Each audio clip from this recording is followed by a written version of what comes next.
Anantha Babu case కొత్త మలుపు తిరుగుతోంది. కాకినాడకు చెందినటువంటి దళిత యువకుడు వీధి సుబ్రహ్మణ్యం హత్య చేసి డోర్ డెలివరీ చేసిన కేసులో కొత్త ఆధారాలు వెలుగులోకి వచ్చినాయి. సీసీటీవీ ఫుటేజ్ని సెంట్రల్ ఫోరెన్సిక్ సైన్స్ ల్యాబొరేటరీకి పంపించి విశ్లేషిస్తే నిందితుడు వైకాపా ఎమ్మెల్సీ అనంతబాబు కుటుంబ సభ్యుల దృశ్యాలు కూడా ఉన్నాయట.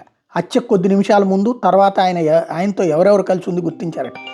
ఈ క్రమంలో అనంతబాబు కుటుంబ సభ్యులు దృశ్యాలు కనిపించినట్టు సమాచారం. ఎవరెవరు ఉంది అన్నది గుర్తిస్తున్నారు. అనంతబాబు భార్య లక్ష్మీ దుర్గాలియాస్ రోజాని విచారణకు పిలవడానికి ఆమె కుల ధృవీకరణ కోసం అడ్డతీగల తహసీల్దార్ కార్యాలయానికి ఇటీవల విచారణ అధికారి లేఖ రాశారట.